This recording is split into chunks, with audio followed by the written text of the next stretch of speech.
Hello दोस्तों, नमस्कार। मेरे नए यूट्यूब चैनल हिंदी साहित्य संसार भाई गौरव सिंह में आप सभी लोगों का हार्दिक स्वागत एवं अभिनंदन है। दोस्तों, आज हम सभी आधुनिक भारत के इतिहास से संबंधित 50 महत्वपूर्ण प्रश्नों को हल करेंगे। दोस्तों, आइए समय न गंवाते हुए महत्वपूर्ण प्रश्नों की श्रृंखला को आरंभ करते हैं। पहला प्रश्न है हमारा दोस्तों, किसके शासनकाल में सिंध का अंग्रेजी राज में विलय किया गया था? पहला प्रश्न हमारा है कि किसके शासनकाल में सिंध का अंग्रेजी राज में विलय किया गया था? लॉर्ड एलन के शासनकाल में। बहुत ही महत्वपूर्ण प्रश्न है। किसके द्वारा इलाहाबाद का कंपनी साम्राज्य में विलय किया गया? किसके द्वारा? सर जॉन शोर, ये गवर्नर जनरल थे, उनके द्वारा इलाहाबाद का कंपनी साम्राज्य में विलय किया गया। किसके द्वारा कलकत्ता को बंगाल की राजधानी घोषित किया गया था? तो वारेन हेस्टिंग्स के द्वारा। ये सभी महत्वपूर्ण प्रश्न है। पीसीएस, आरओ और अन्य एग्जाम में ये सब प्रश्न आधुनिक भारत के इतिहास से पूछे जाते हैं। किस वायसराय द्वारा कृषि एवं वाणिज्य विभाग की स्थापना की गई? लॉर्ड मेयो के द्वारा। और लॉर्ड मेयो के समय में ही सर्वप्रथम जनगणना को आरंभ किया गया था और नियमित जनगणना जो है लॉर्ड रिपन के शासनकाल से प्रारंभ हुई। सिखों के किस गुरु ने फारसी में जफरनामा की रचना की? गुरु गोविंद सिंह। गुरु गोविंद सिंह सिखों के अंतिम गुरु भी थे। फैक्ट ये है। दूसरा, इन्होंने खालसा पंथ की स्थापना किया था। भारत की वस्त्र को निर्यात की वस्तु बनाने का श्रेय किसे जाता है? तो यूरोपीय कंपनियों में डच कंपनी को भारत में वस्त्र निर्यात को शुरू करने का श्रेय दिया जाता है, डच लोगों को। किसे भारत में पुर्तगाली साम्राज्य का वास्तविक संस्थापक माना जाता है? तो भारत में पुर्तगाली साम्राज्य का वास्तविक संस्थापक अल्फांसो डी अल्बुकर्क को माना जाता है। किसे फोर्ट विलियम का प्रथम प्रेसिडेंट बनाया गया था? चार्ल्स आयर को। दिल्ली पर आक्रमण करने वाला प्रथम पेशवा कौन था? बाजीराव प्रथम था। किस किस मुगलकालीन शासक के समय अंग्रेजों ने दिल्ली पर कब्जा किया? तो शाह आलम द्वितीय के समय अंग्रेजों ने दिल्ली पर अपना कब्जा कर लिया। कौन भारत में नियुक्त एकमात्र यहूदी वायसराय थे? तो भारत में नियुक्त होने वाले एकमात्र यहूदी गवर्नर जनरल लॉर्ड रेडिंग महोदय थे। कांग्रेस के किस अधिवेशन में पहली बार वंदे मातरम गाया गया था? तो 1896 के कलकत्ता अधिवेशन में पहली बार वंदे मातरम को गाया गया था कांग्रेस के अधिवेशन में। किस पुर्तगाली वायसराय ने कोचीन की जगह गोवा को पुर्तगालियों की राजधानी बनाया? तो कोचीन की जगह गोवा को पुर्तगालियों की राजधानी नीनो डी कुन्हा ने बनाया। कांग्रेस के कराची अधिवेशन 1931 ईस्वी की अध्यक्षता किसके द्वारा की गई थी? सरदार वल्लभ भाई पटेल द्वारा। मुस्लिम लीग के किस अधिवेशन में मोहम्मद इकबाल ने द्विराष्ट्र के सिद्धांत का प्रतिपादन किया था? इलाहाबाद अधिवेशन में मुस्लिम लीग के अधिवेशन में मोहम्मद इकबाल ने द्विराष्ट्र के सिद्धांत का प्रतिपादन इलाहाबाद अधिवेशन में किया।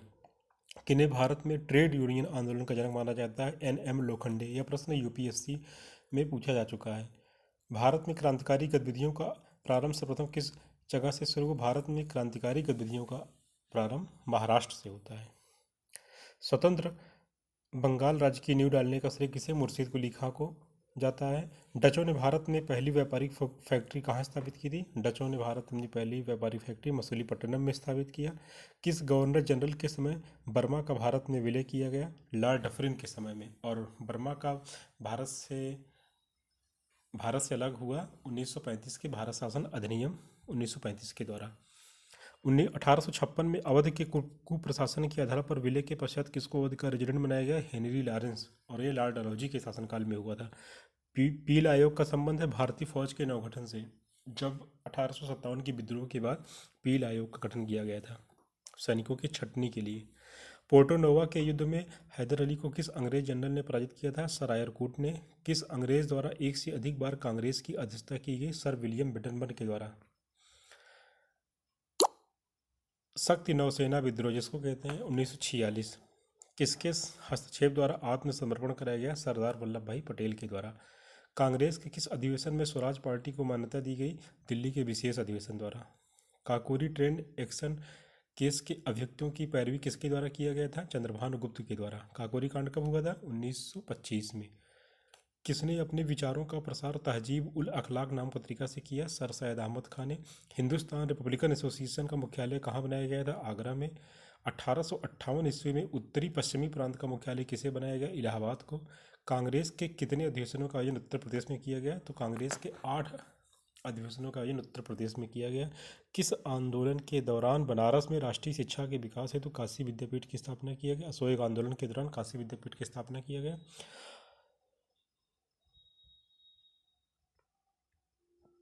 किस आंदोलन के दौरान भारत में पहली बार महिलाओं की सक्रिय भागीदारी देखने को मिली? स्वदेशी आंदोलन के समय। किसके द्वारा?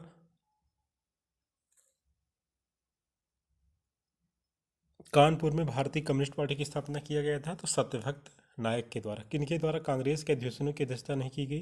तो डॉक्टर भीमराव अम्बेडकर, बाल गंगाधर तिलक और अरविंद घोष, ये इन लोगों ने कांग्रेस अधिवेशनों की अध्यक्षता नहीं की। बहुत ही महत्वपूर्ण प्रश्न है। कौन सी पत्रिका का प्रकाशन 4 भाषाओं में किया जाता था? बंगदूत। और इसके संपादक कौन थे? राजा राम मोहन राय। किसके समय में भारत में महालेखा परीक्षक का पद सृजन किया गया? लॉर्ड कैनिंग के समय में।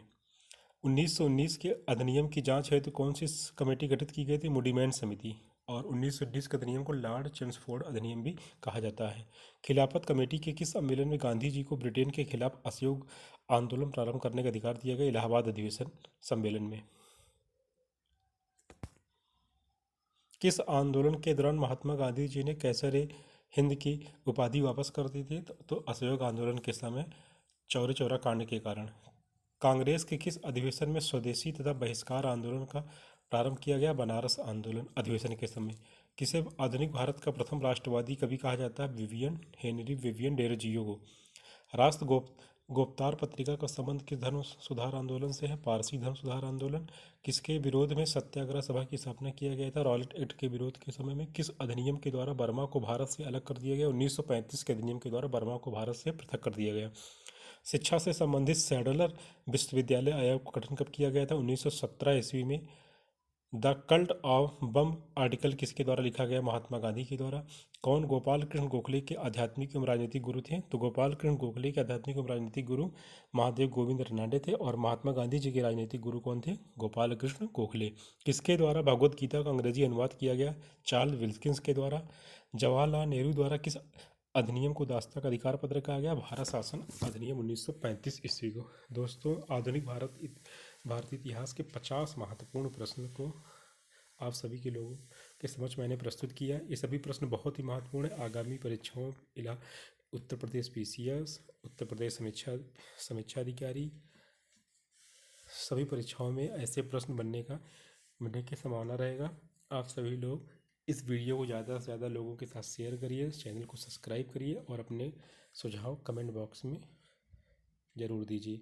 मिलते हैं अगले वीडियो।